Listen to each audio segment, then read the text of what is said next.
নিজের সন্তান ইসমাঈল আলাইহিস সালামকে নিয়ে যখন মিনা ময়দানে গেলেন, মিনা ময়দানে যাওয়ার পরে ওই সন্তান ইসমাঈল আলাইহিস সালাম ডাক দিয়ে বলেন, হে আমার পিতা, ময়দান পর্যন্ত চলে আসছি, আপনাকে কিছুই বলি নাই, তবে এখন আপনাকে আমার কিছু কথা বলার আছে। আপনি আমার ওই কথাগুলো আগে শুনে এরপরে আমাকে জবাই করবেন। তখন সময় ইব্রাহিম আলাইহিস সালাম বলেন, বাবারে, বাড়ি থেকে তোমাকে নিয়ে আসলাম, কোনো বাধা আমাকে দিলে না, ময়দান পর্যন্ত চলে আসছি, এখন তুমি কি বলতে চাও? ওই সময় ইসমাঈল আলাইহিস সালাম ডাক দিয়ে বলেন, হে আমার পিতা, হে আমার আব্বাজান, আপনি যেই ছুরি দিয়ে আমার গলা কাটবেন, যেই ছুরি দিয়ে আমাকে জবাই করবেন, ওই ছুরিটা ভালো করে ধার দিয়ে দিবেন। যদি বোথা ছুরি দিয়ে আমার গলার মধ্যে আপনি ছুরিটা চালাইয়া দেন, আমার গলা সহজে কাটবে না। আল্লাহর রাস্তায় আমি জবাই হতে যেমন সমস্যা হবে, আমাকেও আল্লাহর রাস্তায় জবাই করতে আপনার অসুবিধা হবে। সুবহানাল্লাহ। হে আমার পিতা, 2 নম্বর কথা, যখন আপনি আমাকে জমিনের মধ্যে শোয়া দিবেন, জমিনের মধ্যে শোয়া দেওয়ার পরে আপনি আমার হাত পা ভালো করে শক্ত করে বেঁধে নিবেন, যাতে আমি নড়াচড়া করতে না পারি। ইব্রাহিম আলাইহিস সালাম বলেন, কেন রে বাবা, নিজ ইচ্ছায় আল্লাহর রাস্তায় তুমি তোমার গলা কাটাইয়া দিবা, তাহলে তোমার হাত পা কেন বেঁধে দিব? ইসমাঈল আলাইহিস সালাম বলেন, আব্বাজান, আমিও তো মানুষ, যখন আপনি গলার মধ্যে ছুরি চালাইবেন আমার কষ্ট হবে, নড়াচড়া করতে পারি, নড়াচড়া করার কারণে আপনার কষ্ট হবে, এটাও আমি চাই না, আপনি আমাকে ভালো করে বেঁধে নিবেন। এরপরে বলতেছেন, বাবা, 3 নম্বর কথা, যখন আপনি আমাকে জমিনের মধ্যে শোয়া দিবেন, জমিনের মধ্যে শোয়া দেওয়ার পরে আমার চেহারাটা জমিনের দিকে রাখবেন, উপরের দিকে রাখবেন না। কেন রে বাবা, উপরের দেখলে ভালো হয়, গলাটা কাটতে সহজ হয়, তোমার চেহারাটা কেন উপরের দিকে রাখবো? ইসমাঈল আলাইহিস সালাম বলেন, আব্বাজান, আমার ইচ্ছা, যেহেতু আল্লাহর রাস্তায় গলাটা কাটাইয়া দিব, আমার চেহারাটা যদি জমিনের দিকে তাকে, মনে হবে যেন আমি সেজদারত অবস্থায় আল্লাহর রাস্তায় জবাই হয়ে গেছি। ইব্রাহিম আলাইহিস সালামের চোখের পানি আর ধরে রাখতে পারেন না, একবার আসমানের দিকে তাকান, আরেকবার জমিনের দিকে তাকান। আসমানের দিকে ইব্রাহিম কেন তাকান? আল্লাহর পক্ষ থেকে কোনো হুকুম আসে কি আসে না? ওই দিকে আকাশের ফেরেশতারা আল্লাহকে বলতেছে, আল্লাহ গো, তাকায়া দেখো, যে বৃদ্ধ লোকটাকে সারা জীবন পরীক্ষা করেছো, ওই বৃদ্ধ লোকটা তোমার কাছ থেকে একটা সন্তান দোয়া করে নিয়েছিল, আজকে ওই সন্তানেরও জবাই চাইছেন, এই বৃদ্ধ লোকটাকে একটু দয়া করে। কুদরত কি তমাশা है मदीना के गली में, कुदरत की तमाशा है मदीना के गली में, जन्नत के नमूना है मदीना के गली में, जन्नत की नमूना है मदीना की गली में, बेचैन मुझे कर दिया है इश्क़ मदीना, बेचैन मुझे कर दिया है इश्क़ मदीना, देखा दे मुझे आए खुदा पाक मदीना, देखा दे मुझे आए खुदा पाक मदीना, पाकीज़ा तरस अर्श बरी जन्नत फिरदौस, पाकीज़ा तरस अर्श बरी जन्नत फिरदौस, आराम गही पाक रसूल अरबी की, आराम गाए पाक रसूल अरबी की शाफ़े रोज़ जज़ावा गा खतीबे अम्बिया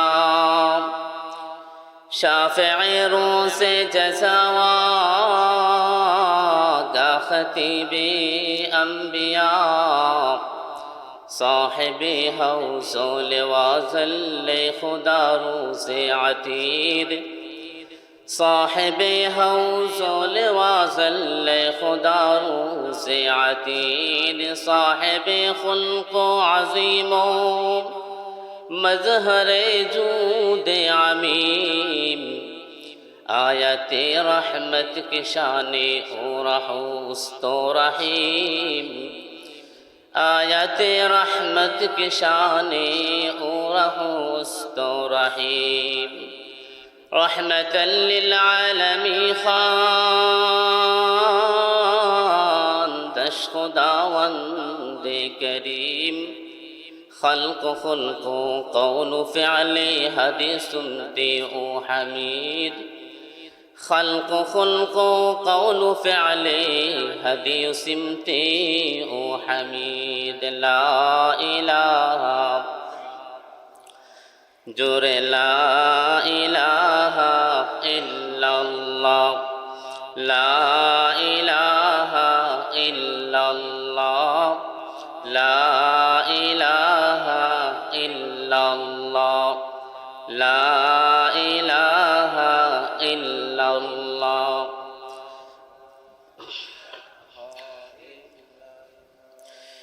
ला इलाहा इल्लल्लाह मुहम्मदुर रसूलुल्लाह सल्लल्लाहु अलैहि वसल्लम। प्रेमनगर জামিয়া কুরআনিয়া কওমি মাদ্রাসার উদ্যোগে আয়োজিত বার্ষিক ইসলামী মহাসম্মেলনের বর্তমান অধিবেশনের সম্মানিত সভাপতি সাহেব, মঞ্চে উপবিষ্ট উলামায়ে কেরাম, আমার সামনে বসা এলাকার মুরব্বিয়ানে কেরাম এবং আমার প্রাণপ্রিয় যুবক ভাইরা, পর্দার আড়ালের অন্তর্গত সম্মানিত মা ও বোনেরা, সর্বপ্রথম আল্লাহ তাআলা দরবারে শুকরিয়া আদায় করি। আল্লাহ তাআলা আমাদেরকে এরকম একটা দিনে, বৃষ্টির দিনে, নবী করিম সাল্লাল্লাহু আলাইহি ওয়াসাল্লামের বাগানের উদ্যোগে রহমতি বরকতি জান্নাতি বাগানে আসার বসার কথা বলার এবং শোনার তৌফিক দান করেছেন। এর জন্য আমরা সবাই অন্তরে অন্তঃস্থল থেকে হৃদয়ের পরিপূর্ণ আবেগ এবং ভালোবাসা উজাড় করে দিয়ে রব্বে কাবার দরবারে কালিমাতুশ শুকর আদায় করি আলহামদুলিল্লাহ। একটু সামনে আসতে পারবেন? একটু দয়া করে একটু সামনে আসেন। মনে হয় যেন একটু দূরে বসে আছেন। সবাইকে তো চিনি। আপনারা জানেন আজকে মনটা ভালো না। এই মাদ্রাসার প্রতিষ্ঠাতা মুহতামিম, যিনি এই মাদ্রাসা প্রতিষ্ঠা করার পর থেকে নিয়ে পর্যন্ত অনেক দুঃখ কষ্ট অপমান সহ্য করেছেন, ঠিক না বেঠিক? একটু কথা বলেন আপনারা। কিন্তু আল্লাহ তাআলা তার বান্দার এই খেদমতকে যে কবুল করেছে, এর একটা প্রমাণ হলো এই মাদ্রাসার বার্ষিক মাহফিলে আল্লাহ তাআলা তার মায়ার বান্দার ওফাত করে এটা যেন কিয়ামত পর্যন্ত স্মৃতি হিসাবে রেখে দিয়েছেন। সুবহানাল্লাহ। আমার আব্বার চেহারাটা সবাই দেখছেন, মুস্কি হাসি দিয়ে পৃথিবী থেকে বিদায় নিয়েছেন। আল্লাহ রসুল সাল্লাল্লাহু আলাইহি ওয়াসাল্লামের সুন্নত হাসি হলো মুস্কি হাসি দেওয়া। হাদিসের মধ্যে আসছে, যেই ব্যক্তি মৃত্যুর সময়, সাকরাতের সময় যদি গজবের ফেরেশতা আসে, তখন সময় সাকরাতরত ব্যক্তির চেহারাটা বিবর্ণ হয়ে যায়। কেন? কারণ গজবের ফেরেশতাদের আকার আকৃতি অনেক ভয়াবহ। আমরা দুনিয়াতে সামান্য মানুষ যদি ভূত সাজে, মানুষ একটু ভূতের মতো সাজছে, দেখবেন ভয় পেয়ে যাবেন। কিন্তু গজবের ফেরেশতার আকার আকৃতি আল্লাহ তাআলা এমন বানাইছেন, তাদেরকে দেখার পরে ভিতরে কিছু থাকে না।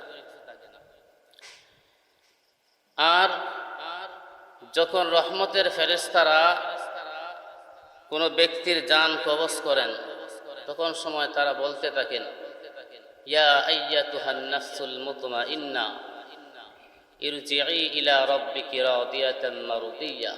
সুবহানাল্লাহ বলেন। রহমতের ফেরেশতারা এসে বলেন, হে প্রশান্ত মন, মানে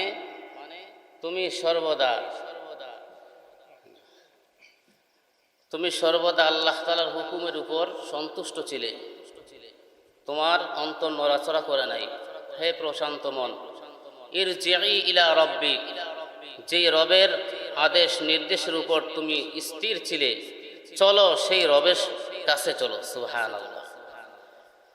মৃত্যুর যন্ত্রণা সবার হবে, সবার হয়েছে, কিন্তু যারা আল্লাহর পক্ষ থেকে জান্নাতের সুসংবাদ পেয়ে যান, রহমতের ফেরেশতা আসেন, তখন সময় তারা একদিক থেকে জান্নাতের নাজ নিয়ামত দেখাইতে থাকেন। সুবহানাল্লাহ। ওই সময় নবীজি বলেন, জান্নাতের নাজ নিয়ামত দেখে দেখে আল্লাহর বান্দা মুস্কি হাসে। সুবহানাল্লাহ। আমি খুব খুশি হয়েছি, আমার আব্বার যে সময় দেখছি মুস্কি হাসি। আপনারা খেয়াল করছেন? আল্লাহ তাআলা আমার আব্বাকে জান্নাতের ফেরদাউসের আলা মাকাম দান করেন, সবাই বলি আমিন। আজকে এখানে বসে সভাপতিত্ব করার কথা ছিল। আমি বিশেষ করে, আপনারা দেখছেন এলাকার মধ্যে যতটা বয়ান দিচ্ছি বেশিরভাগই আব্বা সভাপতি ছিল। আজকে তো আব্বা পাশে নাই। আব্বা কিন্তু খুব জবরদস্ত একজন আলেম ছিলেন, জবরদস্ত আলেম। আজকে তো শুনছেন না কিছু আলেমের মুখ থেকে। তো অনেক সময় বয়ও করতো, আবার সাহসও থাকতো যে আমি যদি কিছু ভুল বলি আব্বা তো কাছে আসে। এটা হইল একটা ছায়া। যাদের মা বাবা দুনিয়াতে নাই তারা বুঝতে পারে মা বাবা কেমন ধন ছিল, আর যারা আছে তারা এইটার কদর করে না। আল্লাহ তাআলা আমাদের যাদের মা বাবা অথবা শুধু মা বেঁচে আছেন, তাদের কদর করার তৌফিক দান করেন, সবাই বলি আমিন। দেখেন, বয়ান যেহেতু করতে হয়, একটা বিষয়বস্তু নিতে হয়। আল্লাহ তাআলা যখনই পৃথিবীর মধ্যে কোনো নবী রাসূল পাঠাইছেন, তখন নবী রাসূলদের একটা বিশেষ পাওয়ার হলো, নবী রাসূলরা হন মুস্তাজাবুদ দাওয়া। নবী রাসূলরা আল্লাহর কাছে যা দোয়া করেন তা কবুল হয়ে যায়। বলেন না সুবহানাল্লাহ। একটু জুড়ে বলেন। এত কত সুন্দর লাগছে। মানে আপনাদের আওয়াজ, এটা যদি শয়তান পলায়ন না করে কি এর আওয়াজ দেন। মুয়াজ্জিন সাহেব যখন আজান দেন, দেখবেন কুকুর ঘেউ ঘেউ শুরু করে। কেন? শয়তান যে পলাইয়া যায় তা কুকুরে দেখতে পায়, এর জন্য কুকুরও ঘেউ ঘেউ করে। আমার উপর নিয়ে আবার শয়তান আইয়া করে। আর আমরা এত সব মানুষ সুবহানাল্লাহ বইলা যদি শয়তান বাগাইতে না পারি, কি সুবহানাল্লাহ কইলাম? রাগ করছেন নি? জুড়ে জুড়ে বলবেন, ইমানের জোশ আসবে। নবী রাসূলদের আরেকটা বিশেষ পাওয়ার হলো, আল্লাহ তাআলা তাদেরকে গুনাহ মুক্ত রাখেন। কি রাখেন? গুনাহ মুক্ত। নবী রাসূলরা হলেন নিষ্পাপ, তাদের কোনো গুনাহ নাই। কেউ যদি বিশ্বাস করে, এমন বিশ্বাস মনের মধ্যে লালন করে যে নবী রাসূলরাও গুনাহ করতে পারেন, তাহলে এই ব্যক্তির ঈমান থাকবে না। কারণ নবী রাসূলদেরকে আল্লাহ তাআলা বিশেষ একটা ক্ষমতা দিয়ে, কাজ দিয়ে, দায়িত্ব দিয়ে পৃথিবীর মধ্যে প্রেরণ করেছেন। এর জন্য নবী রাসূলরা গুনাহ থেকে নিষ্পাপ থাকেন। আল্লাহ তাআলা কোরআনের মধ্যে বলেন, এমন কোনো জাতি নাই যেই জাতিকে আমি ধ্বংস করার আগে তাদের কাছে কোনো নবী রাসূল বার্তাবাহক রসুল পাঠাই নাই। রসুল না পাঠাইয়া কোনো জাতিকে আমি ধ্বংস করি নাই।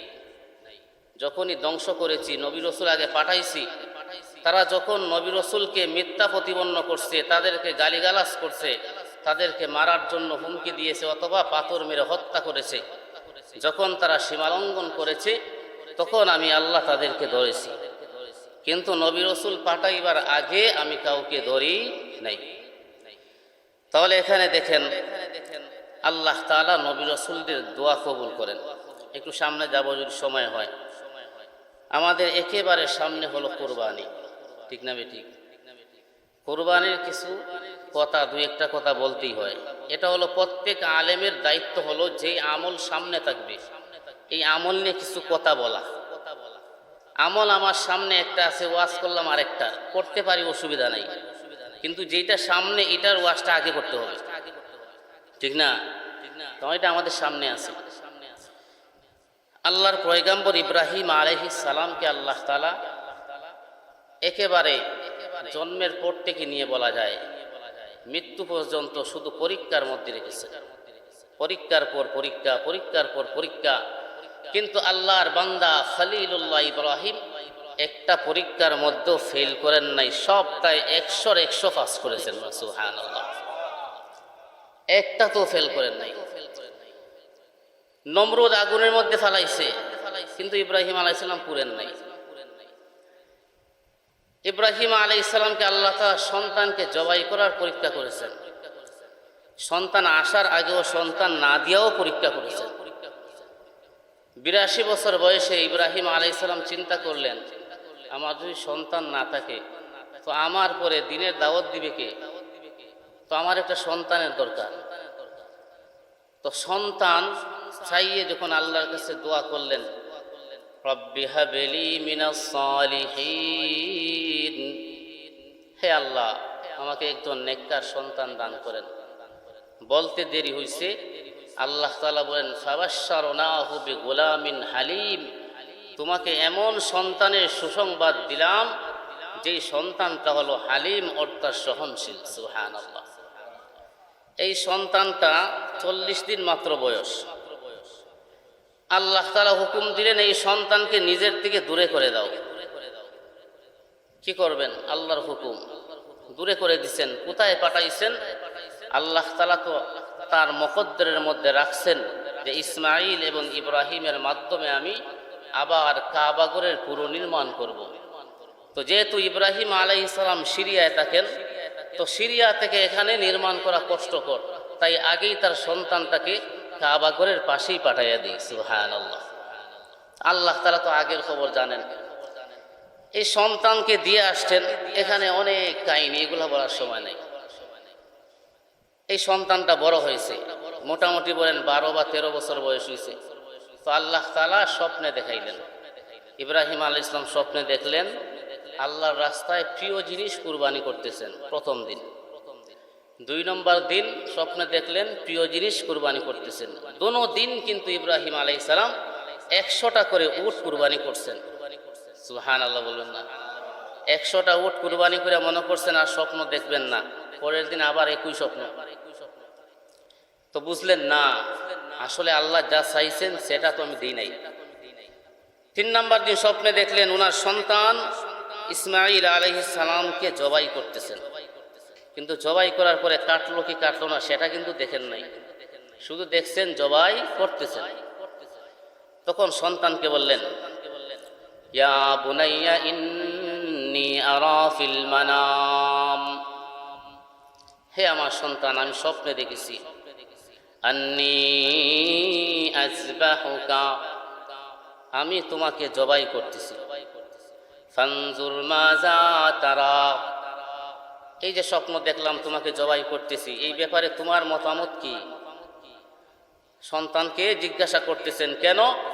এর আগের সব পরীক্ষা আসছে আমার উপর, আর এখন যে পরীক্ষা আসছে আমি এবং আমার সন্তান দুজন এখন জয়েন্টে। শুধু আমি ইচ্ছা করলেই হবে না, সন্তান যদি রাজি না হয় জবাই করা কষ্টকর। এখন পরীক্ষা আসছে জয়েন্ট পরীক্ষা। তো সন্তানকে বলতেছেন ফানজুর মাযা তারা, এ ব্যাপারে তোমার কি মতামত? দেখেন আল্লাহ বলতেন সহনশীল। তখন সন্তান জবাব দেয়, ইয়া আবাতি ফাআল মা তুমার সাতাজিদুনি ইনশাআল্লাহু মিনাস সাবিরিন। সন্তান জবাব দেয়, হে আমার পিতা, আপনি তো আল্লাহর নবী, ইফআল মা তু'মার, তোমাকে যেই হুকুম দেওয়া হয়েছে সেটা বাস্তবায়ন করেন। সুবহানাল্লাহ, জুড়ে কর না। সহজভাবে বলছেন, বাস্তবায়ন করেন যা স্বপ্নে দেখছেন। কিন্তু এটার অর্থ কি বলেন না? অর্থ কি? আপনি আমাকে জবাই করেন। আল্লাহ যেহেতু আপনাকে হুকুম দিয়েছেন, আপনি আমাকে জবাই করেন, আমার কোনো বাধা নাই। সুবহানাল্লাহ। তো সন্তানও রাজি। এরপরে এই সন্তানকে যখন নিয়ে আসছেন মিনা ময়দানে, আসার পথে শয়তান গেছে মা হাজেরা আলাইহিস সালামের কাছে, গিয়ে বলে, হাজেরা, তোমার সন্তানকে যে দিয়া দিছো স্বামীর সাথে, তুমি জানো তোমার স্বামী তোমার সন্তানের সাথে কি করবে? কি করবে? আরে মিনা ময়দানে নিয়ে জবাই করবে, জবাই। তোমার সামনে খুব মায়া মোহব্বত দেখায়, বাস্তবে এগুলা কিছুই না। আস্তে আস্তে সন্তানরা বড় হইতাছে, ওনার বাগে বাঘ বসাইবে, এর জন্য এখন জবাই করে দিবে। নাউজুবিল্লাহ কন্যা, শয়তানে ইনজেকশন দিতেছে। তো হাজেরা আলাইহিস সালাম সংক্ষেপে উত্তর দেন, আচ্ছা তুমি বলো, আমার পিতা ইব্রাহিম নিজের ইচ্ছায় জবাই করবেন নাকি আল্লাহ তাআলা হুকুম দিছেন? এখন শয়তানে আর মিথ্যা কথা কয় না, আল্লাহ তো হুকুম দিছে, তো এটা কোনো হুকুম হইল? তো হাজেরা আলাইহিস সালাম বলেন, আল্লাহ যদি হুকুম দেয় তা আমার কি সমস্যা? সুবহানাল্লাহ। আল্লাহ হুকুম দিলে আমার সন্তান জবাই হলেও আমার কোনো সমস্যা নাই। ইমানটা দেখছেন কেমন? ইব্রাহিম আলাইহিস সালামের কাছে গেছে, গিয়ে কই, ইব্রাহিম, তুমি তো সব ঘটনা জানো, দেখছেন না ইতিহাসের মধ্যে কাবিল যখন তার ভাই হাবিলকে হত্যা করেছে, হাবিলকে হত্যা করার পরে মানুষের কাছে এমন ঘৃণার পাত্র হইছে, কিয়ামত পর্যন্ত মানুষ তাকে ঘৃণা করবে। এখন দেখো, ভাইকে হত্যা করার কারণে বিষয়টা যদি এমন হয়, তুমি কিন্তু তোমার সন্তানকে জবাই করবা, হত্যা করবা, তাহলে তোমাকে মানুষ কেমন ঘৃণা করবে? যুক্তিটা কি ফালাইবার মতো কোনো যুক্তি? বাস্তবতা হইল, শয়তানের যুক্তি কিন্তু অনেক সুন্দর, কিন্তু যুক্তির মধ্যে মুক্তি নাই। যুক্তির মধ্যে কি নাই? মুক্তি নাই। মুসা আলাইহিস সালাম আল্লাহকে বলে, আল্লাহ, ডানে পাহাড়, বামে পাহাড়, সামনে সাগর, পিছনে 6 লক্ষ ফেরাউনের বাহিনী, কোথায় যাব? কে বলতেছেন? মুসা আলাইহিস সালাম। আল্লাহ বলেন, তোমার হাতের লাঠি দিয়ে সাগরের মধ্যে আঘাত করো। এখন দেখেন, কথা আর কাজের মধ্যে কোনো মিল আছে? আমার চতুর্দিক বন্ধ, আমি কিভাবে বাঁচবো সেটা শিখাইয়া দেন। কিন্তু আল্লাহ বলতেছেন লাঠি দিয়া পানির মধ্যে বাড়াবাড়ি করো, এটা কি যুক্তির সাথে যায়? তো মুসা যদি বলতেন, আল্লাহ, এটা তো যুক্তির সাথে গেল না, বলতে পারতেন কি পারতেন না? তো মুসা আলাইহিস সালাম বললেন, না, যুক্তির মধ্যে মুক্তি নাই। আল্লাহ বলছেন পানির মধ্যে বাড়াবাড়ি করতে, আমি বাড়াবাড়ি করে দিই, কি হয়? যেই বাড়ি মারছেন 12টা রাস্তা হয়ে গেছে। সুবহানাল্লাহ। আল্লাহ যখন হুকুম দিলেন, হে ফেরেশতা, ফেরেশতার দল আদমকে সেজদা করো, সব ফেরেশতারা সেজদার মধ্যে পড়ে গেছে। শয়তানে, ইবলিস শয়তানে কয়, না, এটা আমার বুঝে পড়ছে না। কেমনে পড়ছে না? আমাকে বানাইছেন আপনি আগুন দিয়ে, আর আদমকে বানাইছেন মাটি দিয়ে, আমার সম্মান তো বেশি, হ্যাঁ না, আমারই চেষ্টা করুন। নাউজুবিল্লাহ কন্যা। আল্লাহ বলেন, তোরে কে বানাইছে? আপনি। তো আদমকে কে বানাইছে? আপনি। আমি যেহেতু দুটাই বানাইছি, তাহলে আমি যাকে ইচ্ছা করি তাকে সম্মান দিব, তোর সমস্যা কোথায়? কথাটা ঠিক না? না, আমার যখন সমস্যা নাই, কিন্তু একটা যুক্তি আছে না? যুক্তি ছাড়া কি আর কথা হয়নি? একটা যুক্তি তো লাগতই।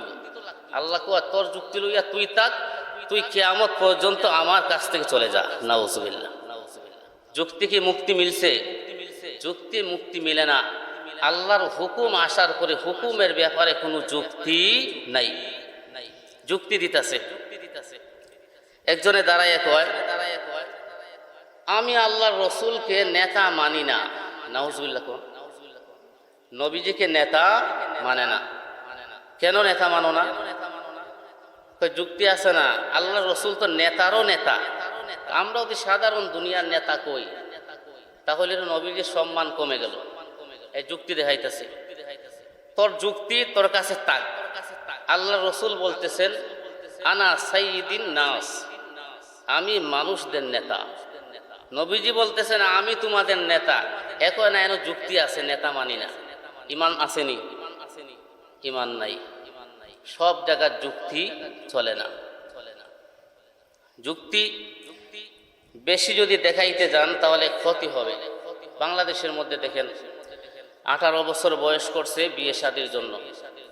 18 বছরের আগে বিয়ে করলে সবার আগে আইসা মসজিদের ইমাম সাহেবকে ধরে বিয়ে করাইয়া দিছে, ঠিক না বে ঠিক?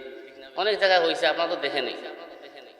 এরপরে যদি টেহা পয়সা কিছু পায় আর কি, তাহলে মনে করেন হয়তো জামাইরেও ধরতে পারে বা এটা কিছু করতে পারে। আর না তো ইমাম সাহেবরে নিবে, এটা অটো, এটা ফ্রি, বুঝছেন না? কিন্তু এই দেশের মধ্যে দেখেন 12 বছর 13 বছর পাঠশালার ছাত্র ছাত্রীরাও কি করে? প্রেম করে। এটা অসুবিধা নাই, এই বয়সে কিছু হয়, নাউজুবিল্লাহ কন্যা। এই যে যুক্তি দেখাইছে, যুক্তির কারণে গুনাহ হইতেছে কি হইতেছে না? তাহলে আমাদের মনে রাখতে হবে দ্বীন ইসলামের ব্যাপারে কোনো যুক্তি চলে, জুড়ে বলেন না। কেউ যদি যুক্তি দেখায়, এখানে মাদ্রাসা করার কারণে আমাদের অনেক ক্ষতি হচ্ছে। কি ক্ষতি? ছাত্ররা এখন স্কুলে যায় না, মসজিদে মক্তব পড়ানো হয়। এর জন্য এখন আমাদের ঘরের সন্তানদেরকে ইংলিশ মিডিয়ামে পাঠাইতে পারি না সকাল 7টায়। এটাও তো একটা যুক্তি। এই যুক্তি মানা যাবে? কি বলেন না? মানা যাবে? যুক্তি সব জায়গায় চলে না। তো দেখেন হযরত ইব্রাহিম আলাইহিস সালাম চাইলেও এখানে যুক্তি দেখাইতে পারতেন। আমি তো স্বপ্ন দেখছি, আল্লাহ সরাসরি হুকুম দেন নাই, আমি কেন কুরবানি করব? ইসমাইল আলাইহিস সালাম যুক্তি দেখাইতে পারতেন যে আপনি স্বপ্ন দেখছেন, স্বপ্ন মানুষে কত কিছুই দেখে, আমাদের জবাই করবেন কেন স্বপ্ন দেখা? ইসমাইল আলাইহিস সালাম এই কথা বলেন নাই।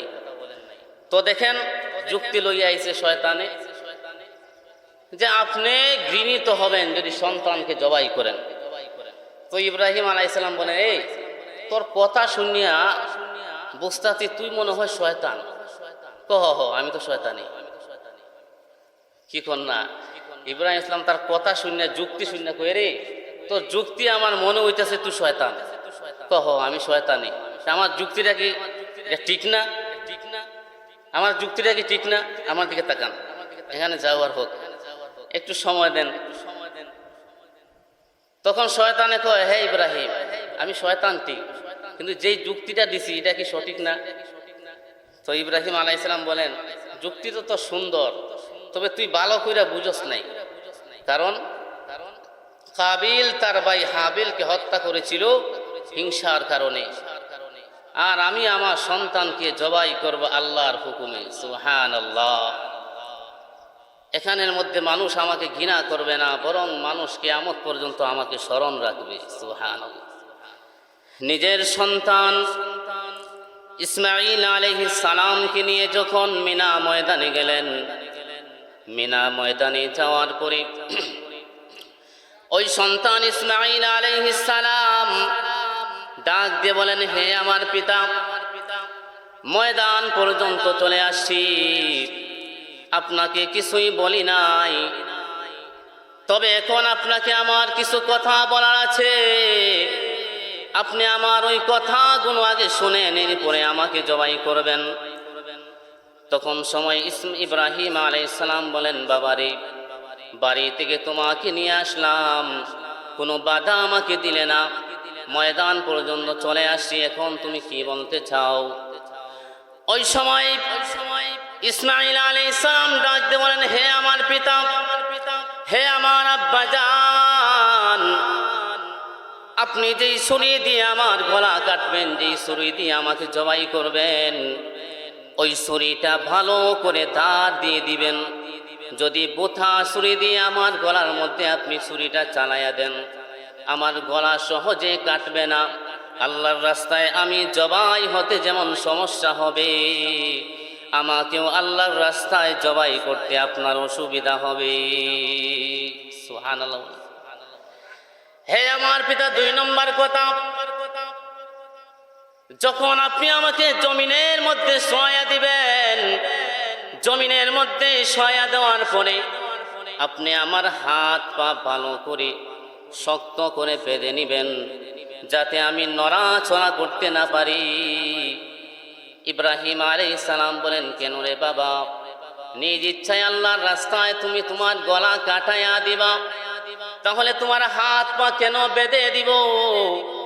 ইসমাঈল আলাইহিস সালাম বলেন, আব্বাজান আমিও তো মানুষ, যখন আপনি গলার মধ্যে ছুরি চালাইবেন আমার কষ্ট হবে, নড়াচড়া করতে পারি, নড়াচড়া করার কারণে আপনার কষ্ট হবে, এটাও আমি চাই না। আপনি আমাকে ভালো করে বেঁধে নিবেন।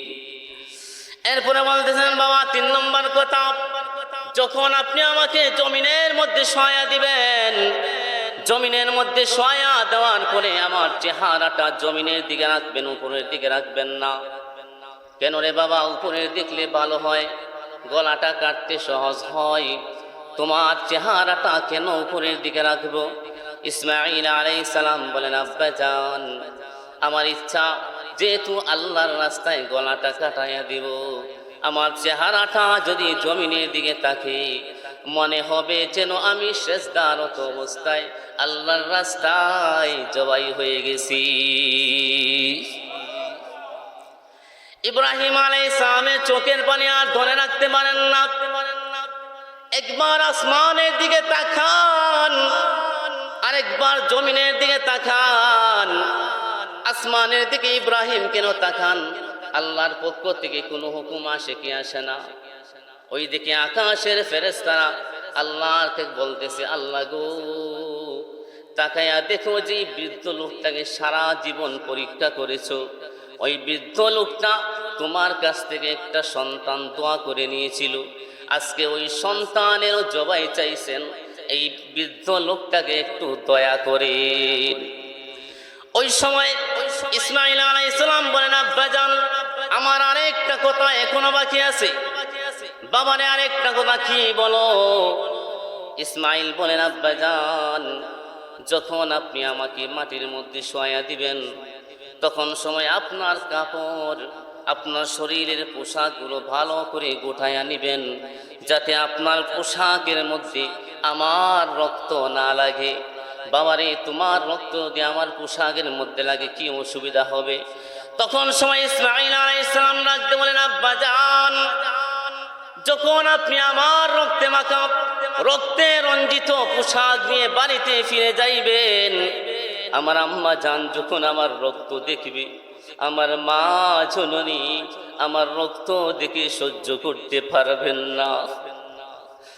আব্বাজান আপনার পোশাকের মধ্যে যেন সামান্য পরিমাণ রক্তের ফোঁটা না লাগে। ইব্রাহিম আলাইহিস সালাম বললেন, বাবা আর কি বলতে চাও বলে নাও।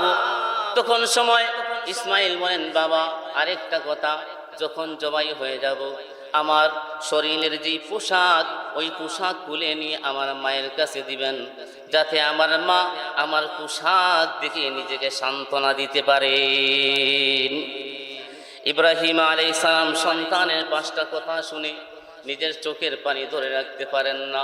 এইদিকে চোখের পানি ঝরতেছে, ওই দিকে সুন্দর করে ছুরিটা ধার করতেছেন, এমন ধারাল ছুরি হয়ে গেছে, ওই ছুরি দিয়ে যদি পাথরের মধ্যে ছুরি চালাইয়া দেন পাথরটা 2 টুকরা হয়ে যায়। ওই ছুরি নিয়ে সন্তানের কাছে গেলেন, সন্তানের হাত পা ভালো করে বেঁধে নিলেন, এরপরে সন্তানকে উপর করে শোয়াইলেন। সন্তানের গলার মধ্যে যখন আল্লাহু আকবার বলে ছুরিটা চালাইয়া দিলেন, ওই সময় ইব্রাহিম আলাইহিস সালাম মনে মনে ভাবতেছেন, আল্লাহ গো এ আমার রব্বে করিম, এতদিন পর্যন্ত পরীক্ষা করেছো সন্তানকে শেষ জীবনে দিয়ে, এখনো পর্যন্ত কি আপনার একটু দয়া হয় না আমার প্রতি? হে আমার রব, আমার সন্তানকে, তবে শোনো শোনো, আমার সন্তানকে জবাই দিয়ে দিব, অসুবিধা নাই। এই সন্তান কেন 1000 সন্তান যদি আমার হয়, ওই সন্তানের চাইতে আমি কেন আপনাকে বেশি ভালোবাসি। ইব্রাহিম আলাইহিস সালাম ছুরি চালাইতে আছেন, ছুরি কাটে না। একবার চালাইছেন, দুইবার চালাইছেন, তিনবার চালাইছেন। ইব্রাহিম আলাইহিস সালাম বিরক্ত হয়ে ছুরিকে ডেকে বলেন, হে ছুরি, তুমি কেন আমার সন্তানের গলা কাটো না? তুমি দেখো না আমি আমার রবকে ভালোবেসে আমার রবের সামনে আমার সন্তানের মহব্বতকে কুরবানি দিয়ে দিয়েছি। আমার সন্তান নিজের জীবনকে আল্লাহর ভালোবাসায় কুরবানি দিয়ে দিয়েছে। হে ছুরি, তোমার কি হয়েছে? তুমি কেন আমাদের মধ্যখানে প্রতিবন্ধক হয়ে গেছো? ওই সময় আল্লাহ তাআলা ছুরির জবান খুলে দিয়েছেন। ছুরি ডাকতে বলে, ইব্রাহিম, যখন তোমাকে নমরুদ আগুনের মধ্যে ফেলে দিয়েছিল, জানো কেন আগুন ওই দিন তোমাকে পোড়ায় নাই?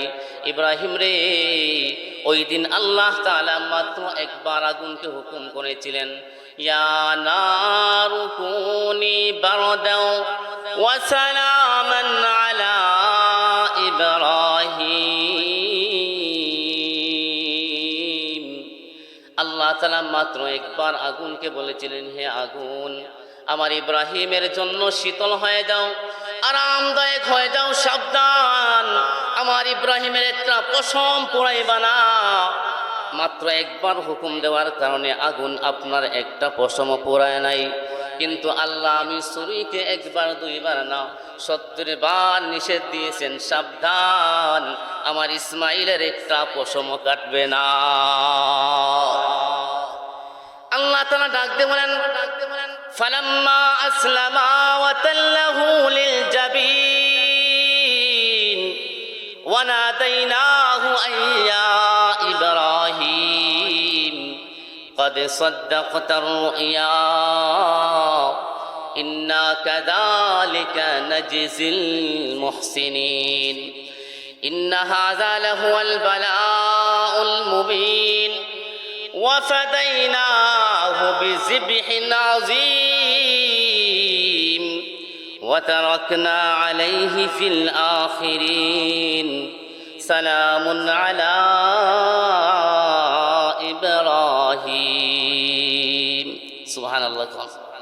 না বুঝেই কোন আল্লাহ তাআলা ডাকতে বলেন, ফালাম্মা আসলামা ওয়া তাল্লাহু লিল জাবিন, দুজন যখন আমার প্রতি একেবারে একনিষ্ঠ হয়ে আমার প্রতি আত্মসমর্পণ করে একজন আরেকজনকে সহায়া দিছি, আল্লাহ তাআলা ডাক দিলেন, তখন আমি ইব্রাহিমকে ডাক দিলাম, ইব্রাহিম, قد صدقت الرؤيا إنا كذلك نجزي المحسنين।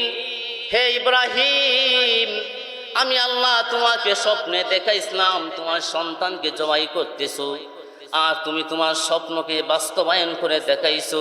হে ইব্রাহিম, আমি তোমার সন্তানের রক্ত চাই না, আমি তোমার সন্তানের মাংস চাই না।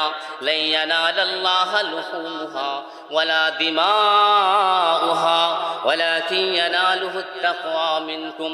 আল্লাহ বলেন, না না, ইসমাইলের রক্ত আমার প্রয়োজন নাই, ইসমাইলের মাংস আমার প্রয়োজন নাই।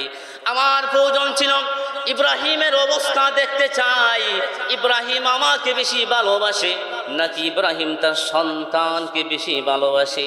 আমি দেখতে চাইছিলাম ইসমাইল তার জীবনকে বেশি ভালোবাসে নাকি ইসমাইল আমাকে বেশি ভালোবাসে। আল্লাহ রাসূল সাল্লাল্লাহু আলাইহি ওয়াসাল্লাম হাদিসের মধ্যে বলেন, ইন্নাল্লাহা লা ইয়ানজুরু ইলা সুওয়ারিকুম ওয়া আমালিকুম ওয়ালাকিন্নাল্লাহা ইয়ানজুরু ইলা কুলুবিকুম ওয়া নিয়াতিকুম। আল্লাহ তাআলা বান্দার তার সুরত কেমন সেটা দেখেন না। আমার বান্দা দেখতে কালো নাকি ফর্সা আল্লাহ দেখেন না। আমার বান্দা লম্বা নাকি খাটো সেটাও দেখেন না। আল্লাহ তাআলা বলেন, আমার বান্দা যেমনই হোক আমি আমার বান্দাকে সুন্দর করে বানাইছি। আর আমি আল্লাহ যখন বান্দাকে পরীক্ষা করি তার চেহারার পরীক্ষা করি না, আমলের পরীক্ষা করি না। ওয়ালাকিন্নাল্লাহা ইয়ানজুরু ইলা কুলুবিকুম, আমি আল্লাহ দেখি আমার বান্দার কলবটা কেমন আছে। ওয়া নিয়াতিকুম, আমি আল্লাহ দেখি আমার বান্দার নিয়ত কেমন। আমি আল্লাহ যদি দেখি আমার বান্দার নিয়তটা ভালো, তার নিয়তের মধ্যে ইখলাস আছে, আমার বান্দা শুধুমাত্র আমাকে খুশি করার জন্য আমল করতেছে, আমি আল্লাহর সাথে সাথে আমার বান্দার ওই আমল কবুল করে নেই। আল্লাহ তাআলা ইসমাঈল আলাইহিস সালামের আল্লাহ তাআলা ইসমাঈল আলাইহিস সালামের রক্ত চাইছেন। কি বলেন চাইছেন? কথা কোন না, তাহলে এতক্ষণ কি ওয়াজ করলাম? রক্ত চাইছেন আল্লাহ, মাংস চাইছেন আল্লাহ, শুধু দেখছেন কলবটা। যখন দেখছেন কলবটা ঠিক আছে, কেমনে ঠিক আছে? দাঁড়ানো ছুরি দিয়া গলার মধ্যে লাগাইয়া যখন ছুরিটা ফুস দিছে, তখন সময় এটা আটকানোর মতো কারো ক্ষমতা আছে? দুনিয়ার কারো ক্ষমতা আছে? লাগাইয়া ছুরি চালাইয়া দিছে, আর কারো ক্ষমতা নাই। অর্থ হইল আমি একবারে ফানা হয়ে আমি দিয়া দিলাম। আল্লাহ বলেন এতটুকু পর্যন্ত যখন চলে আসছে ইব্রাহিম, তখন আমি আল্লাহ ছুরিকে বললাম এখন আর তুমি সামনে যাইও না, আমি যা চাইছিলাম আমার বান্দাদের কাছ থেকে পেয়ে গেছি। সুবহানাল্লাহ। এরপরে আল্লাহ বলেন আমি তাদেরকে এমন একটা পরীক্ষা করলাম, পরীক্ষাটা অনেক বিরাট বড় পরীক্ষা ছিল। এরপরে আল্লাহ বলেন ওয়া ফাদাইনাহু বিযিবহিন আযীম, পিতা পুত্র পরীক্ষায় পাস করছে।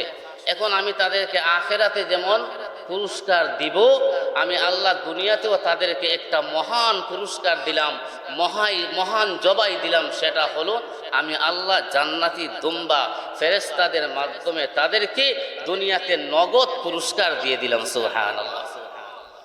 আল্লাহ তাআলা ইব্রাহিম এবং ইসমাঈল আলাইহিস সালাম, আমরা মানুষের লাভও করতে পারি না, ক্ষতিও করতে পারি না, কোনো কিছু করার ক্ষমতা আমাদের নাই।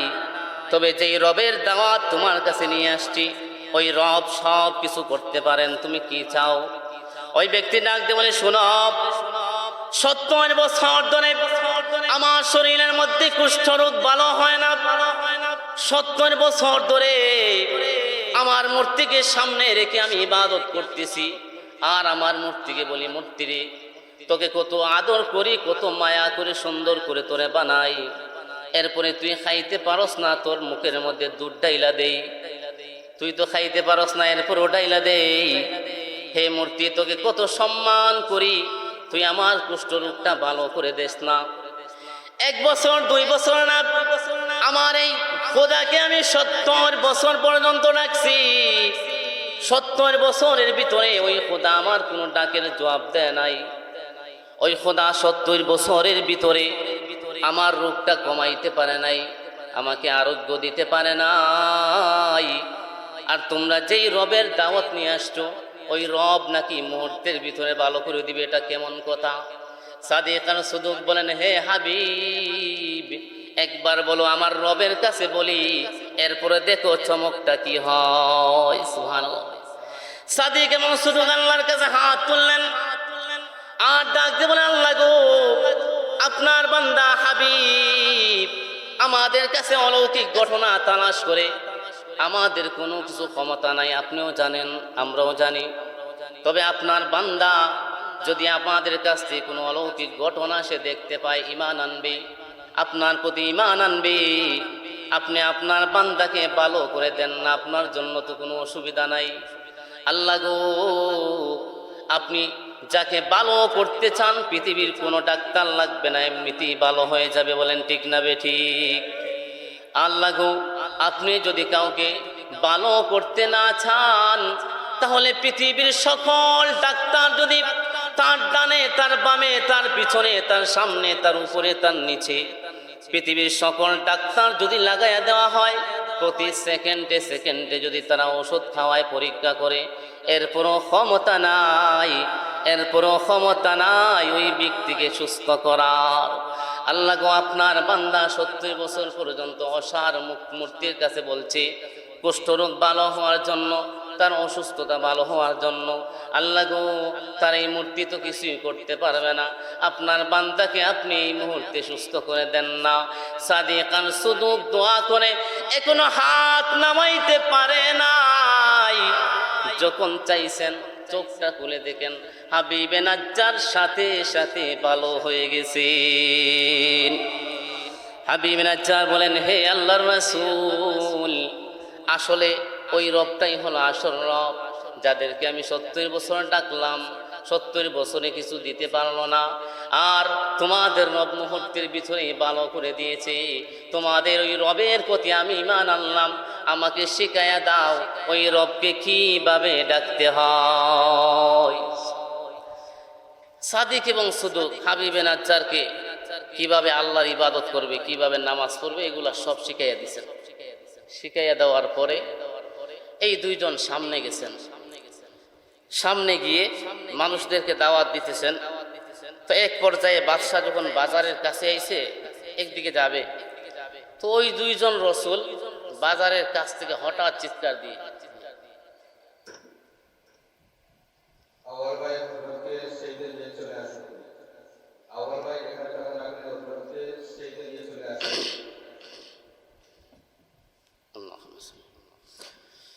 আমরা এতক্ষণ ধরে যার অপেক্ষায় অপেক্ষমান, আমাদের আজকের মাহফিলের প্রধান আকর্ষণ হযরত মাওলানা মুতাসিম বিল্লাহ সাহেব, নবীগঞ্জ 26 ইঞ্চি হুজুর।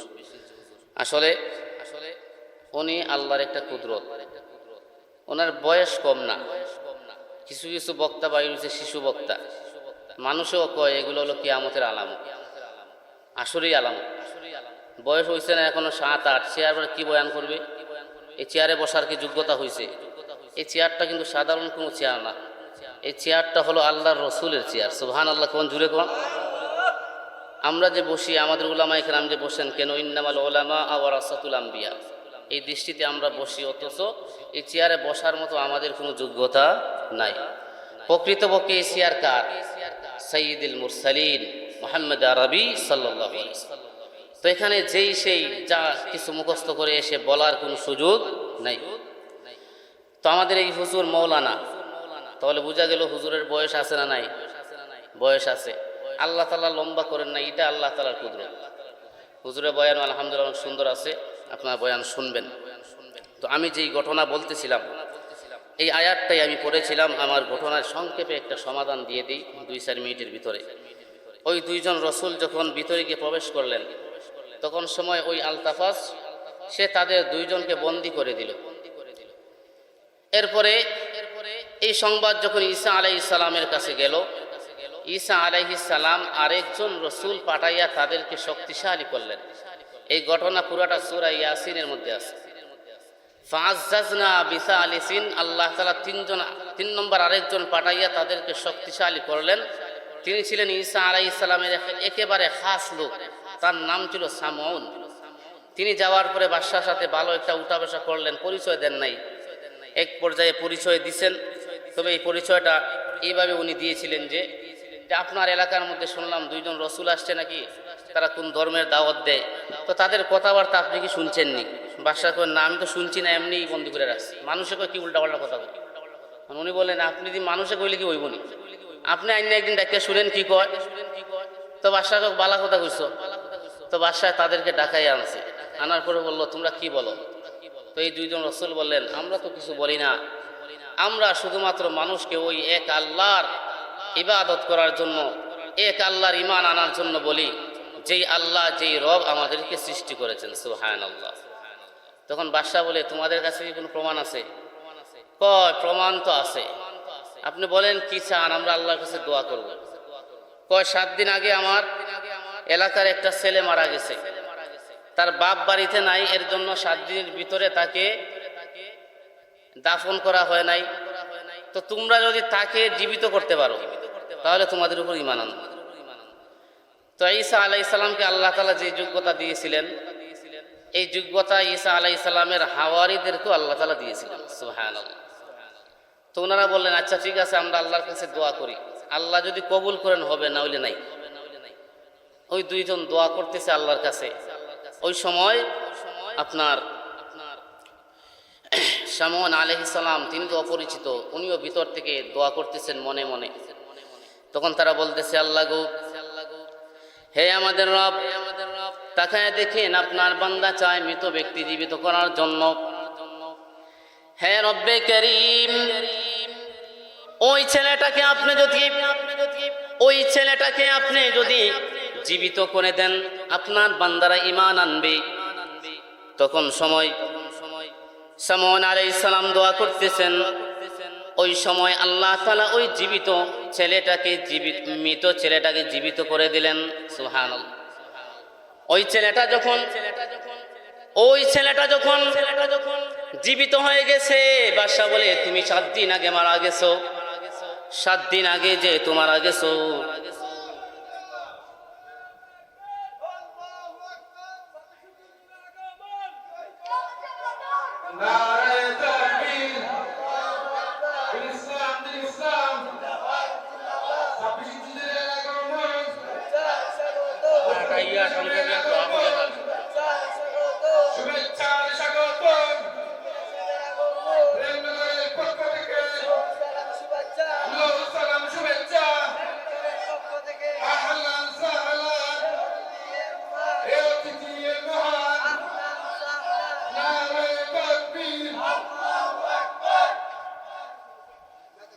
সম্মানিত এলাকাবাসী, আপনারা যারা বাইরে আছেন, দোকানে রাস্তাঘাটে বসে আছেন, মেহেরবানি করে সামিয়ানা নিতে চলে আসুন। হযরতের বয়ান অল্প কিছুক্ষণের মধ্যেই শুরু হবে। এখনো যারা বাড়িতে আছেন, মেহেরবানি করে চলে আসুন। আসসালামু আলাইকুম।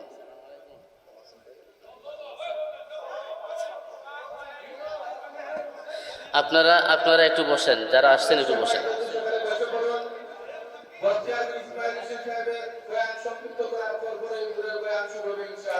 আপনারা বসেন। আমাদের চেয়ারম্যান মহোদয় সিদ্দিক ব্যবস্থা করে দিয়েছেন, সিদ্দিক বিতরণ হবে হুজুরের দোয়ার পরে। আল্লাহুম্মা সাল্লি আলা সাইয়্যিদিনা মাওলানা মুহাম্মদ। আপনারা কি সবাই খুশি? জোরে কোন, কিন্তু অনেক সুন্দর ওয়াজ, মাশাআল্লাহ। হুজুর যেহেতু চলে আসছে, কথা তো লম্বা করা যাবে না। তবে আপনারা বসেন না সবাই। তবে যেই আলোচনাটা করতেছি, 2-1 মিনিটের ভিতরে একটা ফিনিশিং না দিলে এটাও কিন্তু মাহফিলের একটা।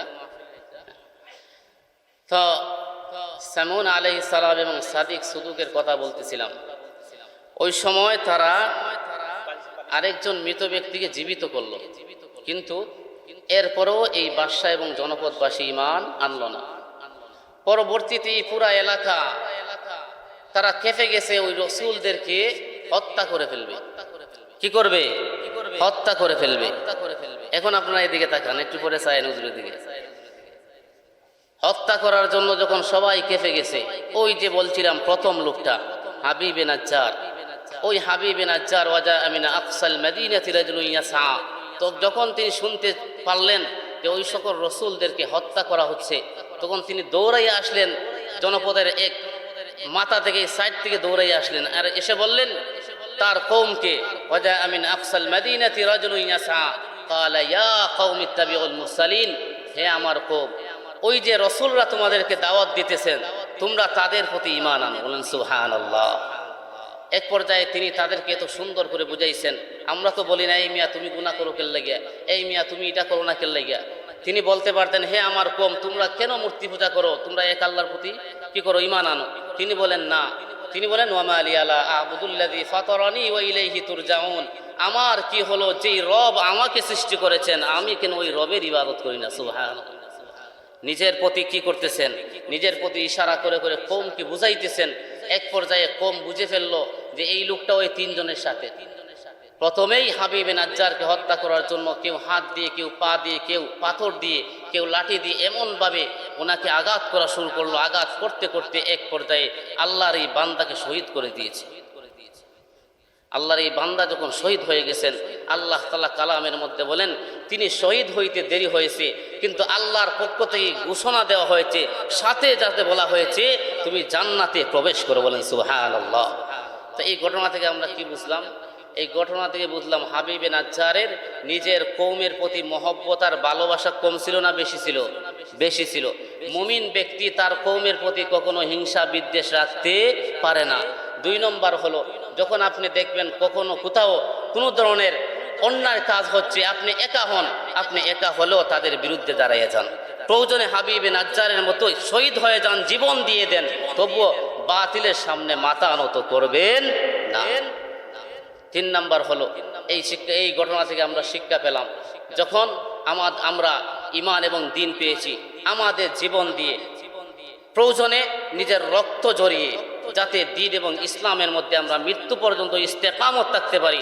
আমাদের দ্বারা যেন মসজিদের কোনো ক্ষতি না হয়, আমাদের দ্বারা যেন মাদ্রাসার কোনো ক্ষতি না হয়, আমাদের দ্বারা কোনো মানুষের জন্য কোনো ক্ষতি না হয়, কমপক্ষে এইটা নিয়ে আমরা মৃত্যু পর্যন্ত ইস্তেকামত থাকতে পারি। এবং টাকার শিক্ষাটাই আল্লাহ তাআলা এই ঘটনা থেকে দিয়েছেন। বিভিন্ন আলোচনা, তাফসীর আলোচনা, কারণ কোরআন হলো সাগর, শেষ হওয়ার মতো নয়। আল্লাহ তাআলা আমাদেরকে এই সকল আয়াতের উপর যতটুকু আমি আলোচনা করলাম, আর বিশেষ করে একেবারে জোহরের পর থেকে নিয়ে এ পর্যন্ত যত উলামা ইকরাম আলোচনা করেছেন এবং এখন হযরত আলোচনা করবেন, আল্লাহ তাআলা সকলের আলোচনার উপর আমাদেরকে আমল করার এবং এই আমল নিয়ে কবরে যাওয়ার তৌফিক দান করেন, সবাই বলি আমিন। আপনারা জানেন আমার আব্বা এই মাদ্রাসার মুহতামিম আজকে ইন্তেকাল করছেন। তো আপনারা সবার কাছে আমি আবারও দোয়া চাইতেছি, আপনারা আমার আব্বার জন্য দোয়া করবেন। আমি এতটুকু আপনার এলাকার মানুষ হিসাবে আমি এতটুকু আপনাদের কাছে দাবি রাখি, একবার সূরা ফাতিহা, 3 বার সূরা ইখলাস করে আমার আব্বার রুহের মাগফিরাত করবেন তো ইনশাআল্লাহ। আল্লাহ তাআলা তৌফিক দান করেন। আলহামদুলিল্লাহ, আলহামদুলিল্লাহি রাব্বিল আলামিন, ওয়াসসালাতু ওয়াসসালামু আলা ওয়া আলা আলিহি ওয়া আসহাবিহি আজমাইন। ইয়া হাইয়্যু ইয়া কাইয়্যুম ইয়া আরহামার রাহিমিন। আল্লাহুম্মা ইগফির লি ওয়া লিওয়ালিদাইনা রাব্বিরহামহুমা কামা রাব্বায়ানি সগীরা। আয় মাওলাই করিম, তাকায়া দেখেন মাওলা, আপনার বান্দা এই মাদ্রাসা প্রতিষ্ঠা করেছেন। আজকে আপনার বান্দা আমাদের পাশে বসার কথা ছিল, কিন্তু আজকে আপনার বান্দাকে আমাদের হাত দিয়ে আয় আল্লাহ অন্ধকার কবরের মধ্যে রেখে আসছে। আয় আল্লাহ, জানি না আপনার বান্দা কবরের মধ্যে কি হালত হয়েছে মাওলা। আয় আল্লাহ, আয় পরওয়ারদিগার আলম, বান্দা হিসাবে ভুলভ্রান্তি হইতে পারে, কিন্তু আপনি তো দয়ার সাগর। আয় আল্লাহ, আপনার রহমান নামের উসিলায়, গফফার নামের উসিলায়, আয় আল্লাহ আপনার হাবিবের উসিলায় আমার আব্বাকে মাফ করে দেন। আয় আল্লাহ, কবরকে জান্নাতের বাগান বানিয়ে দেন। আয় আল্লাহ, কবরের সাথে জান্নাতের সংযোগ স্থাপন করে দেন। আয় আল্লাহ, কিয়ামত পর্যন্ত কবরের মধ্যে শান্তির ঘুম পাবে। আয় আল্লাহ, এই এলাকার যত মুর্দেগান আছেন মওলা, অনেক রকম মা বাবা কবরে শায়িত। আয় আল্লাহ, প্রত্যেকের মা বাবাকে মাফ করে দেন। আয় আল্লাহ, উম্মতে মুহাম্মদী জিন্দা মুর্দা আনেওয়ালা নারী পুরুষ সবাইকে মাফ করে দেন। আয় আল্লাহ, একজন উম্মতে মুহাম্মদী জাহান্নামে দিয়েন না মাওলা। আয় আল্লাহ, হাবিব সারা জীবন বলে গেছেন ইয়া উম্মতি ইয়া উম্মতি, কিন্তু আমরা এত নাফরমান নবীজির খাঁটি উম্মত হতে পারলাম না মাওলা। আয় আল্লাহ, আমাদেরকে নবীজির খাঁটি উম্মত হওয়ার তৌফিক দান করেন। আয় আল্লাহ, আজকের এই মাহফিলকে কবুল করেন। আয় আল্লাহ, শুরু থেকে শেষ পর্যন্ত কবুল করেন। আয় আল্লাহ, যেই সকল উলামায়ে কেরাম আসছেন সকলের হায়াতের মধ্যে বরকত দেন। আয় আল্লাহ, সিহহত আর আফিয়ত দেন, ইলমে আমলে বরকত দান করেন। আয় আল্লাহ, এই মাদ্রাসাকে কিয়ামত পর্যন্ত কবুল করে নেন। আয় আল্লাহ, এই রুসিলায় এলাকার মধ্যে দ্বীনের হাওয়া চালু করে দেন। আয় আল্লাহ, বদ্দীনের হাওয়া বন্ধ করে দেন। আয় আল্লাহ, এই রুসিলায় আমাদের সবাইকে মাফ করে দেন। আয় আল্লাহ, আমাদের জিন্দেগীর সর্বদিক আপনার কুদরতি ভাবে সুপুর্দ করলাম। আয় আল্লাহ, আমাদের সকল কাজের অভিভাবক আপনাকে বানাইলাম। আয় আল্লাহ, আমাদের সকল কাজের পরিচালক আপনাকে বানাইলাম মাওলা। মিন্না সাওয়াল ওয়া মিনকাল কবুল বিফাদলি সুবহানা রাব্বিকা রাব্বিল ইজ্জাতি আম্মা ইয়াসিফুন ওয়া সালামুন আলাল মুরসালিন ওয়ালহামদুলিল্লাহি রাব্বিল আলামিন। আমিন বিরহমাতিকা ইয়া আরহামার রাহিমিন। আরহামার রাহিমিন, আরহামার রাহিমিন, আরহামার রাহিমিন, আরহামার রাহিমিন, আরহামার রাহিমিন, আরহামার রাহিমিন।